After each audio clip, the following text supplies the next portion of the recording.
MBA education में आपका स्वागत है। हम प्रोनाउन का चैप्टर पढ़ रहे हैं और प्रोनाउन में हम प्रोनाउन के प्रकार की बात कर रहे हैं। अभी तक हमने प्रोनाउन के 4 प्रकार की डिटेल में चर्चा कर ली है। उनसे संबंधित जितने भी रूल हैं वो हम देख चुके हैं, जिन पर आधारित एग्जाम में क्वेश्चन आते हैं। ये हमने अपने पिछले जो वीडियो हमने प्रोनाउन पर बनाए हैं उनमें हमने डिटेल में देख लिया है। आज हम 5वें प्रकार का जो प्रोनाउन है हमारा, ये इंट्रोगेटिव प्रोनाउन, इसकी बात करेंगे। इंट्रोगेटिव प्रोनाउन में हम देख रहे हैं यहाँ जो इंट्रोगेटिव वर्ड है ये वर्ड का एडजेक्टिव रूप है। हम जानते हैं किसी भी वर्ड जो है, कोई भी वर्ड हम कह लें, 4 रूपों में पाया जाता है। एक इंट्रोगेटिव उसका फॉर्म होता है, नाउन फॉर्म होता है, एडवर्ब फॉर्म होता है और वर्ब फॉर्म होता है। तो ये हमारा यहाँ पे क्या है, ये हमारा एडजेक्टिव फॉर्म है इंट्रोगेटिव। इंट्रोगेटिव का मतलब है हिंदी में प्रश्नवाचक। तो हम पढ़ने वाले हैं प्रश्नवाचक सर्वनाम। अब इंट्रोगेटिव से अगर हम वर्ब की बात करें, इसका वर्ब फॉर्म जो है वह है इंट्रोगेट। इंट्रोगेट का मतलब है to ask someone a lot of question, या ये समवन होगा या समबडी कह लें हम। To ask somebody a lot of question यानी किसी से ढेर सारे क्वेश्चन पूछना इसका मतलब है। इसका मतलब हम यहाँ पे जो वर्ड लाने वाले हैं, क्योंकि हम जानते हैं प्रोनाउन क्या होता है, किसी भी नाउन को हटाकर उसी की जगह पे एक शब्द आता है जिसे हम प्रोनाउन कहते हैं। यहाँ हम नाउन को हटा करके जो शब्द लाने वाले हैं वो क्या करेगा, वो नाउन की जगह पे आएगा और प्रश्न भी पूछेगा, यानी सेंटेंस में हमारे प्रश्न पूछने का कार्य करेगा। अभी हम सेंटेंस में देखते हैं कि ये कार्य किस प्रकार से करता है। इससे पहले हम जान लेते हैं कि भाई हमारे जो इंट्रोगेटिव प्रोनाउन है वो 4 हैं। वाट है, विच है, वाट है, विच है, हु है और हुम है। यहाँ पे अगर हम बात करें इनकी, क्योंकि ये नाउन को रिप्लेस करने वाले हैं, तो ये हम बात करेंगे ये कौन कौन से नाउन को रिप्लेस कर सकते हैं। भाई नाउन हम जानते हैं हमारा सब्जेक्ट के स्थान पे आता है, फिर नाउन हमारा ऑब्जेक्ट के स्थान पे आता है। अगर ये सब्जेक्ट पे स्थान पे आने वाले नाउन को रिप्लेस कौन कौन कर सकता है, वाट कर सकता है, विच कर सकता है, हु कर सकता है, लेकिन हुम जो है ये ऑब्जेक्ट के स्थान पे आने वाले नाउन को रिप्लेस करेगा। तो हमने ये जाना भाई कि हम बात करेंगे वाट और विच या हु, ये क्या है, ये नाउन के सब्जेक्ट के स्थान पे आने वाले जो नाउन होगा उसको रिप्लेस करेंगे। यानी हम अगर प्रोनाउन जैसे नाउन के सब्जेक्टिव और ऑब्जेक्टिव केस की बात करते थे, तो हम ये प्रोनाउन का भी कह लें। सब्जेक्टिव केस क्या है, सब्जेक्टिव केस हमारा वाट हो सकता है, विच हो सकता है, हु हो सकता है, लेकिन हुम जो है ये हमारा ये ऑब्जेक्टिव केस होगा। और हम ये जान लेते हैं हमारा जो सजीव के लिए होता है, यानी किसी सजीव के लिए प्रयोग करेंगे हम। हु और हुम जो है ये किसी सजीव के लिए ही प्रयोग होता है, निर्जीव के लिए नहीं प्रयोग होता है। यानी सजीव के केस में हम सब्जेक्टिव केस में सब्जेक्ट के स्थान पर रखना है तो हु रखेंगे, ऑब्जेक्ट के स्थान पर रखना है तो हुम रखेंगे। इस बात का हम ध्यान रखेंगे। और हम इनके बारे में अगर डिटेल में जाने तो वाट जो होता है वो किसी निर्जीव को भी दर्शा सकता है, या निर्जीव कोई वस्तु है या कोई कार्य है उसको दर्शा सकता है। जबकि वाट हमारा जो है, इससे हम किसी व्यक्ति के लिए भी इसे प्रयोग कर सकते हैं जब उसके पेशा या उसके पोजीशन का के बारे में हमें बताना होता है, तो हम वाट का प्रयोग व्यक्ति के लिए भी कर सकते हैं।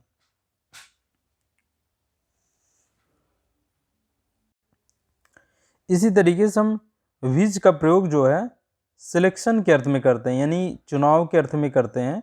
जब हमें कई व्यक्तियों या कई वस्तुओं में से हमें किसी को चुनना होता है, किसी व्यक्ति या वस्तु को का चुनाव करना होता है, सिलेक्शन करना होता है, तब हम विच का प्रयोग करते हैं।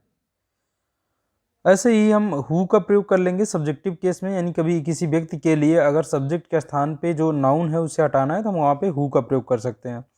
ऑब्जेक्टिव केस के लिए हम हुम का प्रयोग करेंगे, किसी व्यक्ति को हटाना है वहाँ पे, उसकी जगह पे हमें अगर वर्ड लाना है तो हम हुम लाएंगे। हम ये एग्जाम्पल से देखते हैं। इससे पहले जो है हम टेंस के हिसाब से अपने सेंटेंस के स्ट्रक्चर को देख लेते हैं।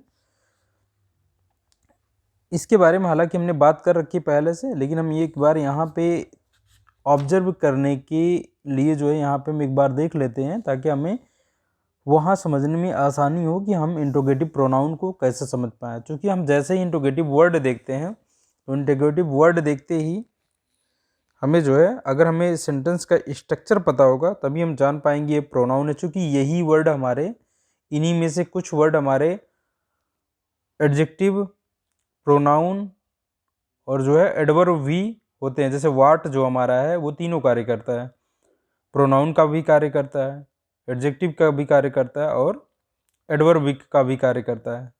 तो हम जब तक ये जान नहीं पाएंगे, सेंटेंस के स्ट्रक्चर को देख करके हम पहचान सकते हैं ये क्या कार्य कर रहा है, उसके आधार पे हम इसे कहेंगे कि ये कौन सा पार्ट्स ऑफ स्पीच है। तो हम पहले सेंटेंस के स्ट्रक्चर पे ध्यान देंगे कि भाई अगर हम प्रेजेंट इंडेफिनिट में जानते हैं, प्रेजेंट इंडेफिनिट हमें बनाना है, अगर कोई वाक्य लिखना है तो हम सब्जेक्ट रखते हैं, सब्जेक्ट के बाद हम वर्ब में यस या यस रखते हैं, वर्ब की जो बेसिक फॉर्म होती है उसमें यस या यस रखते हैं, उसके बाद हम ऑब्जेक्ट रखते हैं। सब्जेक्ट के स्थान पे भी हमारा एक नाउन होता है, या नाउन को हटा करके उसकी जगह पे एक प्रोनाउन ला सकते हैं। ऑब्जेक्ट के स्थान पे भी हमारा एक नाउन या प्रोनाउन हो सकता है। तो हम देख रहे हैं यहाँ पे प्रोनाउन है सब्जेक्ट जगह पे, ही रीड्स अ बुक। ये क्या है, ये थर्ड पर्सन का सिंगुलर मैस्कुलिन जेंडर का जो है हमारा प्रोनाउन है, इसलिए हमने वर्ब में यस जोड़ा हुआ है। ऑब्जेक्ट हमारा एक क्या है, अ बुक है, इसका मतलब क्या है, ही रीड्स अ बुक, यानी वह किताब पढ़ता है।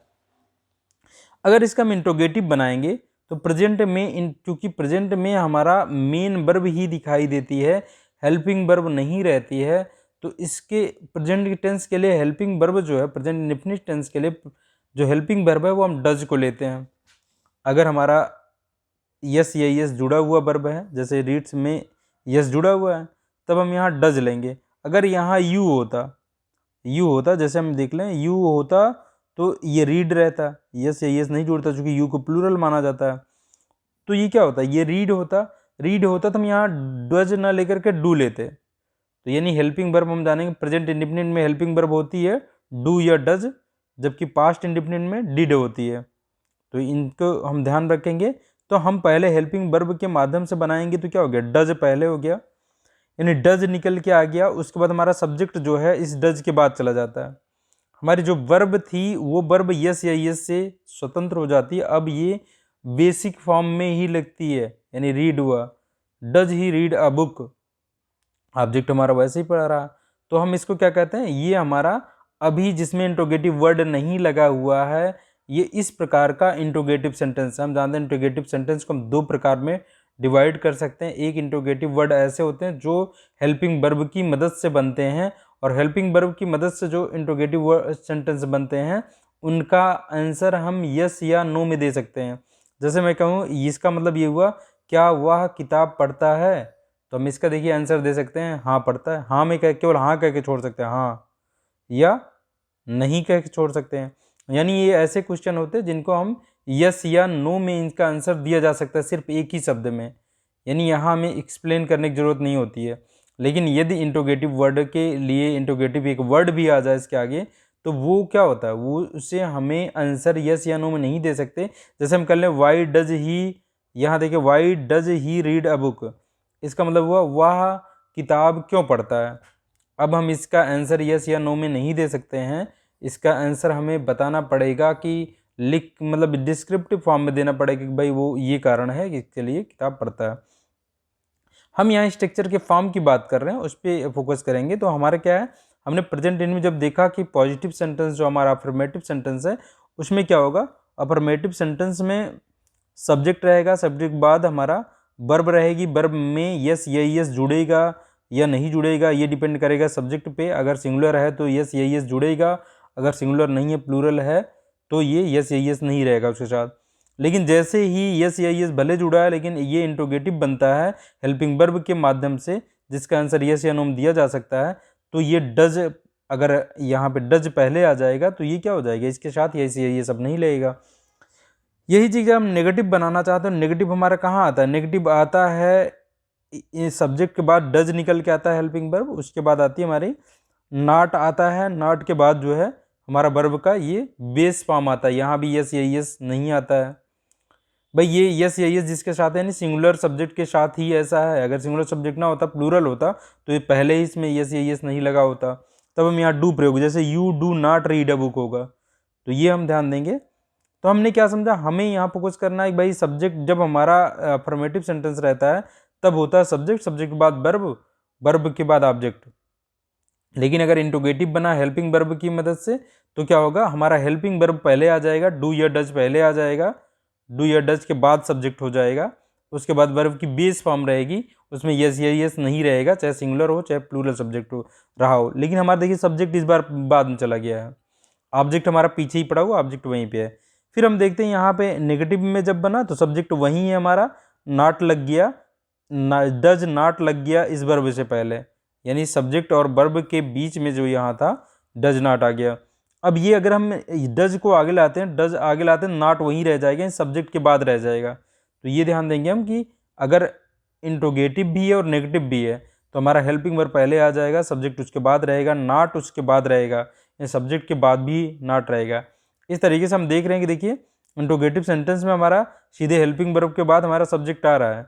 ऐसे ही अगर इंट्रोगेटिव वर्ड लगा लिया हमने तो इंट्रोगेटिव वर्ड हमारा ठीक उसी के पहले, जैसे इंट्रोगेटिव जो स्ट्रक्चर था उसके ठीक पहले इंट्रोगेटिव वर्ड लग जाता है। इसका मतलब इंट्रोगेटिव अगर सेंटेंस की हम बात करें तो वाई डज ही, तो हम देख सकते हैं यानी कि हमारा जो इंट्रोगेटिव वर्ड लग रहा है और जो हमारा हेल्पिंग वर्ब लग रहा है ये दोनों एक साथ लगे रहते हैं, ये अलग नहीं होते हैं इंट्रोगेटिव सेंटेंसेस में। और इनके बाद ही जो है हमारा सब्जेक्ट रहता है, और सब्जेक्ट अब फिक्स हो गया कि इन्हीं के बाद रहेगा। वाई के बाद डू हो सकता था, लेकिन सब्जेक्ट अब इसके ठीक बाद होगा। नॉट जो होगा उस सब्जेक्ट के बाद रहेगा, यही हमें ध्यान रखना है, ऑर्डर ध्यान रखना है। वाई डज ही नॉट, देखिए यहाँ पे बना नेगेटिव बना, why does he not read a book. तो हमने यहाँ यही हमें स्ट्रक्चर याद रखना है कि अगर इंट्रोगेटिव बना जबकि हमारे इस सेंटेंस में सब्जेक्ट कौन है, सब्जेक्ट हमारा यही ही है, तो सब्जेक्ट हमारा कहाँ चला जा रहा है, देखिए इंट्रोगेटिव वर्ड जो आया और जो हमारा इंट्रोगेटिव वर्ड आया और जो हमारा ये हेल्पिंग वर्ब आया, इसके भी बाद भी हमारा सब्जेक्ट सेंटेंस का सब्जेक्ट वहाँ चला जा रहा है इंट्रोगेटिव सेंटेंस में। अगर हम कंटिन्यूअस की बात करें, ये प्रेजेंट इंडेफिनिट का हो गया, पास्ट इंडेफिनिट में यहीं पे क्या हो जाता है, यहीं पे डिड आ जाता है, यहीं पे डिड आ जाता और ये डिड नॉट हो जाता। ऐसे यहाँ डिड आगे आ जाता और ये फर्स्ट फॉर्म में ही रहता। तो ऐसे ही पास्ट इंडेफिनिट का होता है। हम डिटेल में चर्चा करेंगे जब टेंस को पढ़ेंगे तब। अभी हम यहाँ स्ट्रक्चर को जल्दी से देख लेते हैं। यू, जैसे हम अगर कंटिन्यूअस फॉर्म की बात करें तो यू आर रीडिंग, देखिए यहाँ पे हेल्पिंग वर्ब निकल के आ जाती है और जो मेन वर्ब है उसके साथ आईएनजी फॉर्म आता है हमारा। अब इसका हम अगर बनाना चाहते हैं तो अब हमारे पास हेल्पिंग वर्ब आ चुकी है, तो हेल्पिंग वर्ब की मदद से हम हेल्पिंग वर्ब को आगे कर लेंगे, जैसे यहाँ आगे कर रहे थे, उसके बाद एक सब्जेक्ट उसके बाद रहेगा, फिर मेन वर्ब का जो फॉर्म था वो यहाँ पे वही फॉर्म रहेगा, ऑब्जेक्ट रहेगा। अगर नेगेटिव बनाना है तो हेल्पिंग वर्ब हमारे पास यहाँ अवेलेबल नहीं थी, लाया था हमने, उसके बाद नॉट रखा था, यहाँ अवेलेबल है, नॉट बीच में रख लेंगे और उसके बाद हमारी ये वर्ब रहेगी जैसे वहाँ थी। यहाँ पे आर को आगे कर लिया हमने, तो सिर्फ आर को आगे करते हैं, नॉट को नहीं करते हैं, यानी आर के बाद सब्जेक्ट के बाद हमारा ये नॉट रहेगा, उसके बाद जो वर्ब थी वो रहेगी हमारी। अगर हम इंट्रोगेटिव में बात करें, देखिए यहाँ इंट्रोगेटिव हमने लगा दिया, तो विन के बाद देखिए वही स्ट्रक्चर, ये हमारा जो इंट्रोगेटिव वाला स्ट्रक्चर है ये यहाँ फॉलो होगा। देखिए इसके बाद आर यू, यहाँ पे आ रहा है आर यू, यानी कि इंट्रोगेटिव सेंटेंस के साथ में, इंट्रोगेटिव वर्ड के साथ में हमारा ये वर्ब, हेल्पिंग वर्ब और सब्जेक्ट ये एक साथ रहेंगे। यानी पहले क्रम क्या है, पहले इंट्रोगेटिव वर्ड, फिर हेल्पिंग वर्ब, फिर हमारा सब्जेक्ट। अगर नेगेटिव है तो नॉट और उसके बाद भी रहेगा नॉट, यानी देखिए ये रहा। तो यही स्ट्रक्चर हमें याद रखना है। जैसे वी हैव, अब हम अगर परफेक्ट फॉर्म में पहुंच गए, परफेक्ट में क्या होता है, परफेक्ट टेंस जो होता है उसमें हैज़ या हैव लगता है हेल्पिंग वर्ब और मेन वर्ब होती है वर्ब की थर्ड फॉर्म। तो यहाँ ये थर्ड फॉर्म में देखिए, रीड का थर्ड फॉर्म रेडी होता है, इसको रेड पढ़ते हैं, तो ये क्या है, we have read a book. तो यहाँ पे क्या होगा, we have read a book में हम देख रहे हैं अब हेल्पिंग वर्ब यहाँ भी अवेलेबल है, तो अगर बनाना है तो हेल्पिंग वर्ब को सब्जेक्ट से पहले कर देंगे। ऐसे नेगेटिव बनाना है, हेल्पिंग वर्ब और मेन वर्ब के बीच में नॉट लगा देंगे। ऐसे हमें ये आगे करना है, तो देखिए ये आगे किया हमने, नॉट लगाना है, नॉट बाद में लग जाएगा। ऐसे में इंट्रोगेटिव वर्ड लाया, तो इंट्रोगेटिव वर्ड जो है उसके बाद हमारा हेल्पिंग वर्ब, उसके बाद सब्जेक्ट होगा। तो हमें कुल मिला के निष्कर्ष ये मिला कि भाई अगर नेगेटिव जो लगता है हमारा इंट्रोगेटिव सेंटेंस में क्या होगा, पहले हमारा कोई इंट्रोगेटिव वर्ड आ जाएगा, फिर हमारी एक हेल्पिंग वर्ब रहेगी, डू या डज या कुछ भी जो भी रहेगी हेल्पिंग वर्ब रहेगी, उसके बाद ही सब्जेक्ट होगा। और वास्तव में वाक्य का सब्जेक्ट यही होता है। तो ये हमने स्ट्रक्चर में देख लिया। अब हम बात करते हैं अपने सेंटेंस में आकर के, यहाँ पे जो हम बात कर रहे हैं इंट्रोगेटिव प्रोनाउन की। इंट्रोगेटिव प्रोनाउन में हमने यहाँ डिटेल में समझने के लिए एग्जाम्पल लिए, इनको देखते हैं हम। जैसे यू लाइक टी, हम बोलते हैं you like T. You like T में देखिए हमारे पास क्या है, ये है वर्ब हमारी। वर्ब हमारे ये प्रेजेंट इंडेफिनिट टेंस में है, क्योंकि इसमें यू जो है वो प्लूरल है, इसलिए क्या है वर्ब में यस या यस नहीं जोड़ा हमने, उसे बेस फॉर्म में रखा हमने। तो क्या है यू लाइक टी। अब देखिए ये हमारा सब्जेक्ट है, ये हमारा ऑब्जेक्ट है। ये ऑब्जेक्ट है, तो सब्जेक्ट के स्थान पे एक प्रोनाउन है। अब ऑब्जेक्ट के स्थान पे एक नाउन है, देखिए टी मतलब चाय। तो अब अगर हम यहाँ पे सब्जेक्ट वाले को अगर रिप्लेस करते तो सब्जेक्टिव केस लगाना पड़ता हमें। अगर ऑब्जेक्ट वाले को हम रिप्लेस कर रहे हैं तो ऑब्जेक्ट देख रहे हैं, ऑब्जेक्टिव केस क्या है। अब देखिए जैसे हमने कहा कि यू लाइक टी, अब इसका हम इसको अगर हम इंट्रोगेटिव भी करना चाहते हैं और वो भी लिखना चाहते हैं, तो देखिए यहाँ पे देखिए इंट्रोगेटिव सेंटेंस, देखिए हमने कहा था इंट्रोगेटिव सेंटेंस में क्या होता है, एक इंट्रोगेटिव वर्ड आता है, उसके बाद हेल्पिंग वर्ब होती है, हेल्पिंग वर्ब के बाद क्या होता है, एक सब्जेक्ट होता है। और वास्तव में वाक्य का सब्जेक्ट यही होता है, वास्तव में वाक्य का सब्जेक्ट यही होता है, ना कि आने वाला इंट्रोगेटिव वर्ड।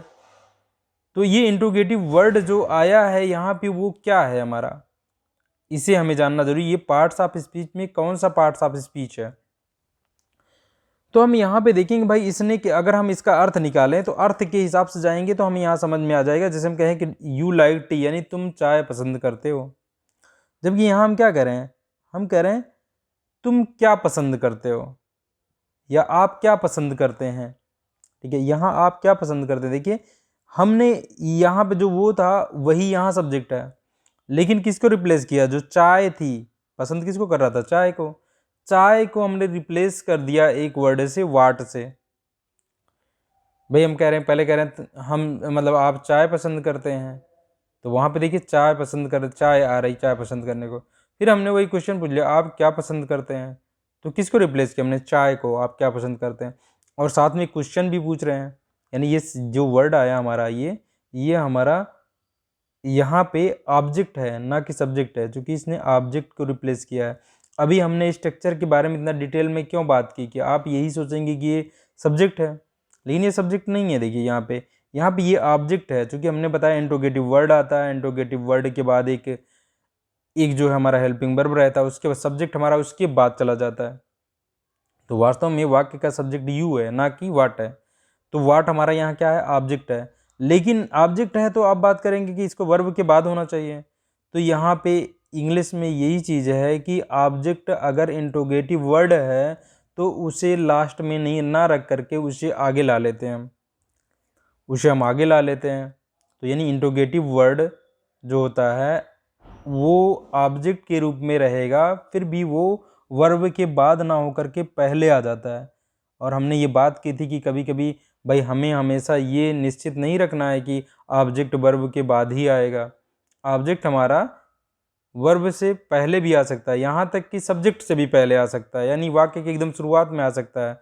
वो कब होता है, ऐसे ही होता है जब हमारा जो ऑब्जेक्ट है वो क्या है, वो हमारा क्वेश्चन पूछने का कार्य कर रहा है साथ में, तब ये क्या होगा, ये पहले आ जाएगा।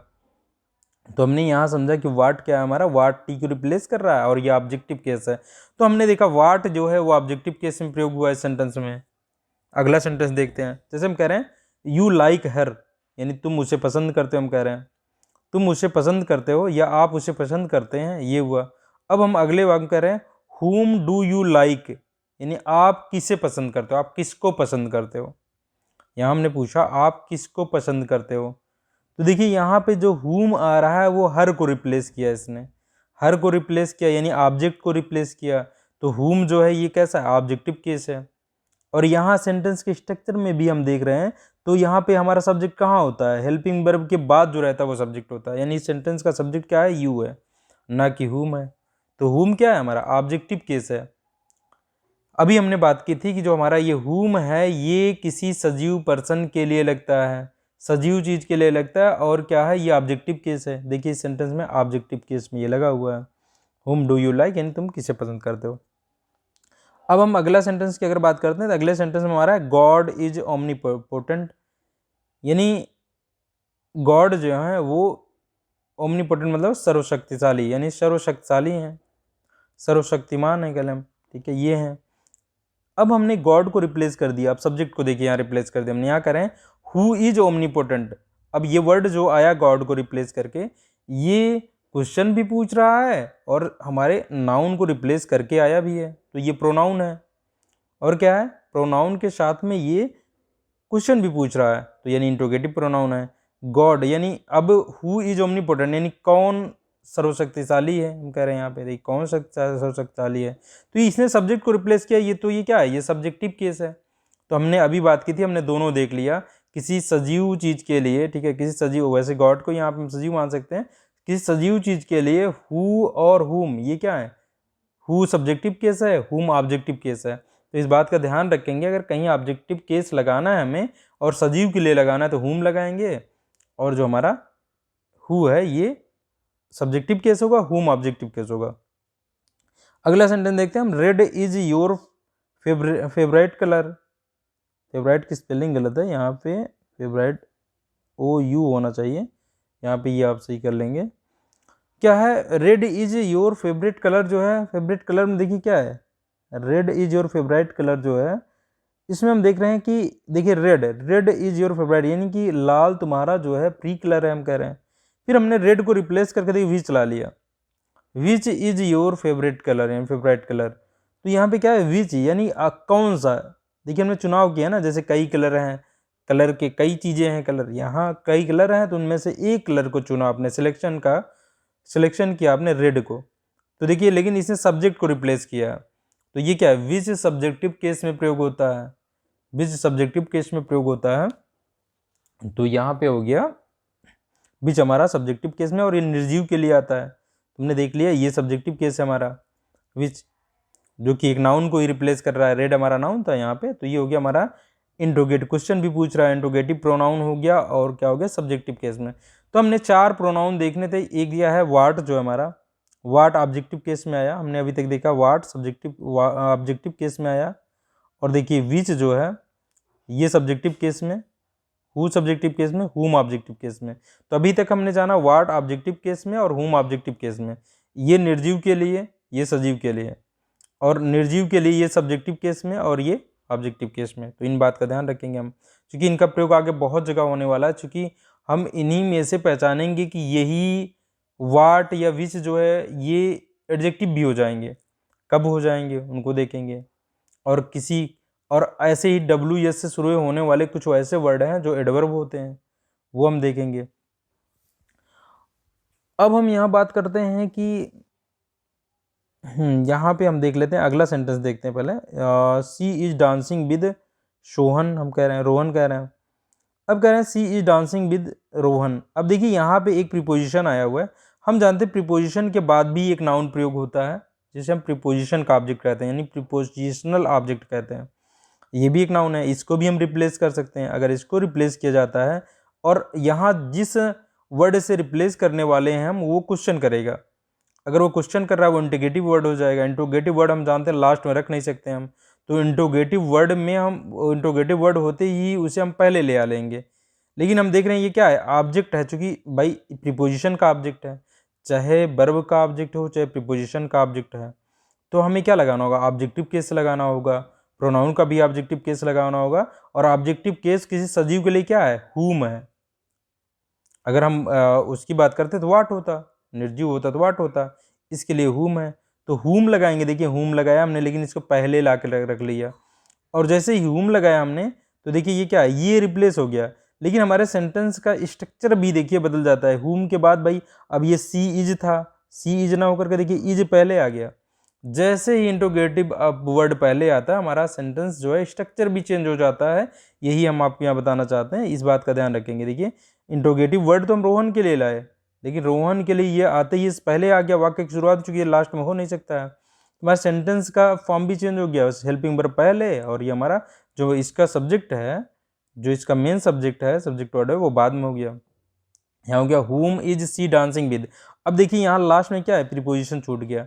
अच्छा, ऐसे सेंटेंसेस में हम प्रीपोजिशन जो है लास्ट में रहेगा ही रहेगा। कभी कभी एग्जाम में प्रीपोजिशन को हटा करके क्वेश्चन मतलब ये दे दिया जाता है, तब उस समय जो है ये यहाँ पे प्रीपोजिशन की गलती होती है, इस बात का ध्यान रखेंगे। अब इसका मतलब है वह किसके साथ नाच रही है, मतलब whom is she dancing with, यानी वह किसके साथ जो है डांस कर रही है। तो ये हमने देख लिया, प्रीपोजिशन वाला भी केस देख लिया। अब अगले सेंटेंस देखते हैं हम। ये हमने तो देखी सारे प्रेजेंट में। अब पास्ट में देखिए, जैसे हु टुक माई बैग। अब देखिए ये हु के बाद सीधे वर्ब आ रही है, ठीक है। ये सब्जेक्टिव केस में हमने बात की थी, ये किसी सजीव पर्सन के लिए लगेगा और सब्जेक्टिव केस है। तो हम पढ़ेंगे कौन, मतलब हु टुक मतलब मेरा बैग किसने लिया है, किसने लिया था, ये हो गया। ऑब्जेक्टिव केस देखिए यहाँ लग रहा है हु डिड। देखिए ऑब्जेक्टिव केस लगते ही सब्जेक्ट हमारा एक और मिलेगा। यहाँ देखिए यहाँ सब्जेक्ट नहीं मिल रहा था, तुरंत ही वर्ब मिल गई। यहाँ तुरंत ही मेन वर्ब नहीं मिलेगी हमें, देखिए क्या क्या मिलेगा। जैसे ही ऑब्जेक्टिव केस लगेगा तो ऑब्जेक्टिव केस में हमारे क्या हो जाएगा, ऑब्जेक्टिव केस में हमारे होगा एक हेल्पिंग वर्ब, उसके बाद आएगी, उसके बाद क्या है, उसके बाद हमारा एक सब्जेक्ट होगा और यानी एक नाउन या प्रोनाउन होगा, उसके बाद हमारी वर्ब रहेगी, वो भी फर्स्ट फॉर्म में रहेगी। इस बात का ध्यान रखेंगे। यही तो हम स्ट्रक्चर में सीख रहे थे कि भाई अगर आपको ऑब्जेक्टिव केस दिखा तो ऑब्जेक्टिव केस के बाद हेल्पिंग वर्ब रहेगी, फिर एक सब्जेक्ट रहेगा, फिर उसके बाद वर्ब रहेगी, वो भी बेस फॉर्म में रहेगी। और जैसे ही सब्जेक्टिव केस रहेगा उसके ठीक बाद देखिए वर्ब शुरू हो जाएगी। जैसे यहाँ देखिए विच के बाद ठीक वर्ब शुरू हो गई, क्योंकि भाई सब्जेक्ट आ गया ना, सब्जेक्ट के बाद ही वर्ब होती है हमारी। अगर ऑब्जेक्ट होता तो ऑब्जेक्ट के बाद तुरंत वर्ब हो नहीं सकती है। अगर ऑब्जेक्ट पहले आ रहा है तो भाई वर्ब हमारी हेल्पिंग वर्ब के बाद होगी। इंट्रोगेटिव वाला स्ट्रक्चर हम याद रखेंगे। अब देखिए यहाँ पे भी देखिए इसके तुरंत बाद हेल्पिंग वर्ब आ रही है, तो ये क्या है, ये ऑब्जेक्ट है।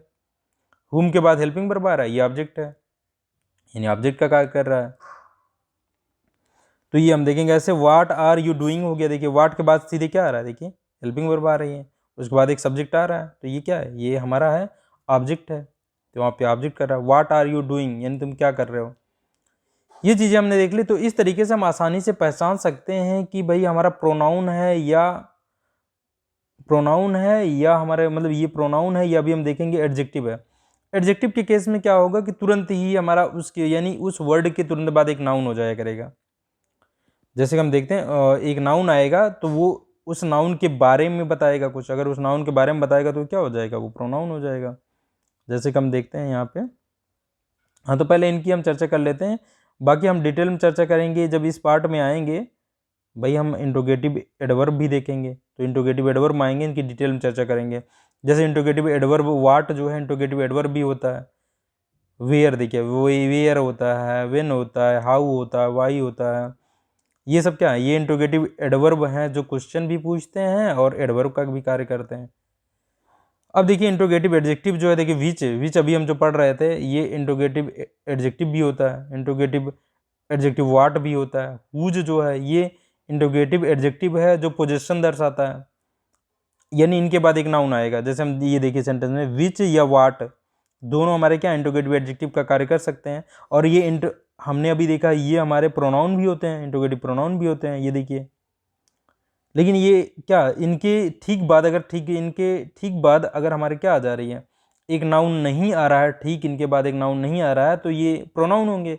लेकिन अगर इनके ठीक बाद एक नाउन आ जा रहा है, जैसे कलर आ गया, देखिए विच कलर या वाट कलर, यानी कौन सा कलर, डू यू लाइक तुम पसंद करते हो, तो क्या है देखिए ये इसके ठीक बाद एक नाउन आ गया, तो ये क्या है, ये इंट्रोगेटिव एडजेक्टिव है, क्योंकि इस नाउन के बारे में बताने लगा। तो हम नाउन और एडजेक्टिव में प्रोनाउन और एडजेक्टिव में तुरंत फर्क कर सकते हैं कि भाई हमें उस वर्ड के बाद नाउन नहीं मिला तो वो एडजेक्टिव नहीं है, प्रोनाउन हो सकता है। ऐसे देखिए हुज भी है। हुज जो है अपने बाद आने वाले नाउन के ऊपर अधिकार दर्शाता है। जैसे हमने पॉजिटिव केस पढ़ा था, तो ये इंट्रोगेटिव में पॉजिटिव केस है। हुज आइडियल्स, ये भी सजीव के लिए लगता है, मतलब हुज आइडियल्स मतलब किसके आदर्श, do you like, do you follow, यानी तुम फॉलो करते हो, यानी अनुसरण करते हो, किसके आदर्शों का तुम अनुसरण करते हो।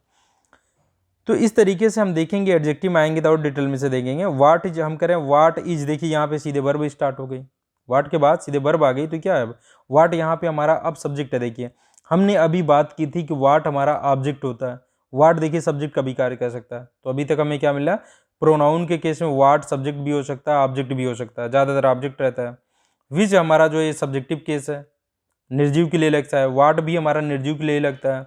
हु जो है सब्जेक्टिव केस है, सजीव के लिए लगता है। हुम जो ऑब्जेक्टिव केस है, सजीव के लिए लगता है। ऐसे वाट देखिए, यहाँ देखिए वाट डज ही डू, देखिए यहाँ पे इसके ठीक बाद वर्ब आ गई, तब ये क्या है, ये सब्जेक्टिव केस है। लेकिन वाट के बाद देखिए, वाट के ठीक बाद अगर ये क्या आ जाए, वाट के बाद अगर ठीक हेल्पिंग वर्ब आ जाए, उसके बाद एक सब्जेक्ट है, तो हम इसे क्या मान सकते हैं, इसे हम अब ऑब्जेक्टिव केस मान सकते हैं। वाट डज ही डू, यानी वह क्या करता है।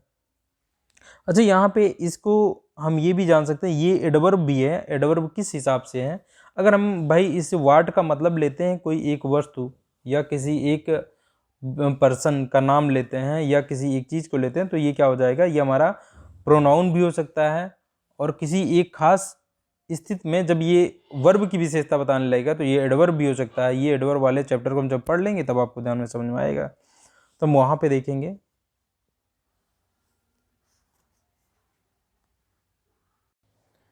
इस तरीके से हमने यहाँ पे चर्चा कर ली भाई कि हमारा ये इंट्रोगेटिव प्रोनाउन के बारे में। अच्छा, इंट्रोगेटिव प्रोनाउन के बारे में हमने बहुत पहले एक चर्चा की थी कि भाई अगर आपको जानना है, चूँकि हमें ऑब्जेक्ट पकड़ना है, अगर आपको ऑब्जेक्ट पकड़ना है तो हमने कहा था वर्ब से आप क्या क्वेश्चन कर सकते हैं। देखिए वही चीज़ें यहाँ पे आ रही हैं। अगर वर्ब से आप क्वेश्चन करते हैं क्या करके, वर्ब से अगर आप ये क्वेश्चन करते हैं, क्या क्वेश्चन करते हैं, क्या करके क्वेश्चन करते हैं या हुम करके क्वेश्चन करते हैं, तो आपको जो आंसर प्राप्त होगा वो क्या होगा, वो हमारा ऑब्जेक्ट होगा। यानी वो कोई नाउन होगा या क्या हो सकता है, ऑब्जेक्ट प्रोनाउन होगा। जैसे देखिए हम यहाँ पर क्वेश्चन ही तो किया जा रहा है कि भाई आप क्या पसंद करते हो, तो क्या पसंद करते हैं, देखिए आंसर आया टी पसंद करते हैं।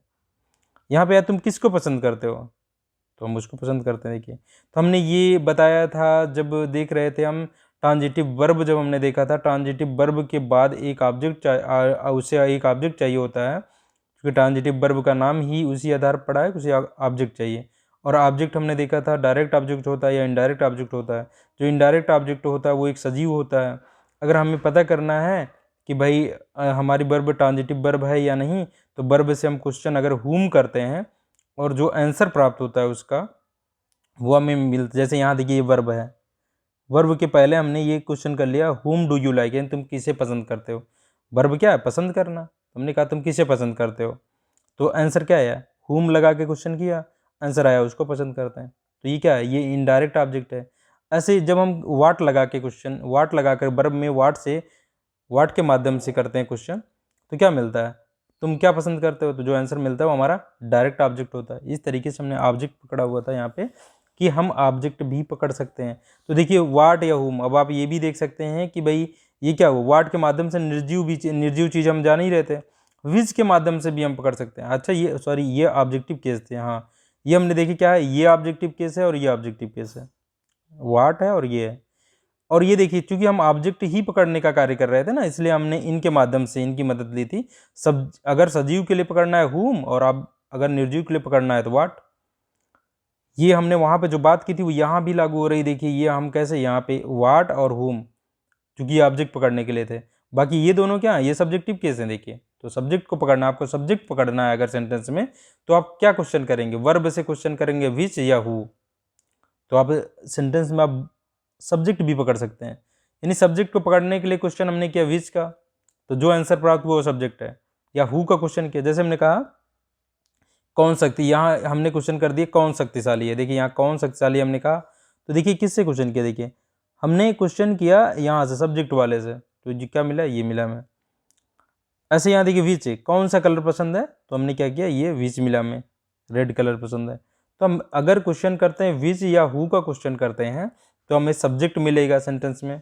अगर ये वर्ब से हम इनका क्वेश्चन करते हैं तो हमें क्या मिलेगा, तब हमें ऑब्जेक्ट मिलेगा। हालांकि इनमें हम क्वेश्चन नहीं कर पाएंगे क्योंकि ये क्या है, ये ट्रांजिटिव वर्ब ही नहीं है, ये इनट्रांजिटिव वर्ब है, तो यहाँ पे ये चीज़ नहीं लागू हो पाएगी जो हम सब्जेक्टिव वाली बात कर रहे हैं। अगर ये ट्रांजिटिव, जैसे यहाँ ये ट्रांजिटिव वर्ब है, देखो ये ट्रांजिटिव वर्ब है, तो हमने यहाँ क्वेश्चन कर लिया क्या पसंद करते हो। तो जब ट्रांजिटिव वर्ब होगी उससे हम क्वेश्चन करेंगे, ना कि इनट्रांजिटिव वर्ब से। यहाँ पे इज हमारी इनट्रांजिटिव वर्ब है। जैसे हम ये बात करें, देखिए हु वाला हम सब्जेक्टिव केस की बात करते हैं, तो आप ये देख लीजिए, आप यहाँ क्वेश्चन कर लीजिए हु टुक माई बैग, तो हम यहाँ कह देते हैं भाई कि यहाँ वही तो कर रहे हैं हम। देखिए हु टुक माई बैग, हम कहें राम ने मेरा बैग लिया था, तो देखिए आंसर क्या मिला, राम मिला हु का क्वेश्चन करने पे। हु टुक माई बैग, देखिए हमने क्वेश्चन किया हु से, तो हु क्या है, सब्जेक्टिव केस है, तो सब्जेक्ट मिला राम ने मेरा बैग लिया था। इस तरीके से आप कर सकते हैं। तो ये हमने देख लिया। और हम जब एडवर्ब देखेंगे, एडवर्ब में क्या होता है, एडवर्ब हमारे क्या क्या है, एडवर्ब जो हमारा होता है वो वर्ब के क्या क्या चीज़ को बता देगी। एडवर्ब जो हमारा होगा वर्ब के स्थान को बताएगा। क्या बताएगा, वर्ब मतलब वर्ब के माध्यम से एक घटना को का वर्णन किया जाता है। वो घटना किस स्थान पे घटित हो रही है, वो जो स्थान है वो एडवर्ब ऑफ प्लेस कहलाता है। वो घटना कब घटित हो रही है, वो एडवर्ब ऑफ टाइम कहलाता है। वो घटना कैसे घटित हो रही है, वो एडवर्ब ऑफ मैनर कह लीजिए आप कहलाता है। और वो घटना क्यों घटित हो रही है, एडवर्ब ऑफ रीजन या कंडीशन कह लीजिए, ये होता है।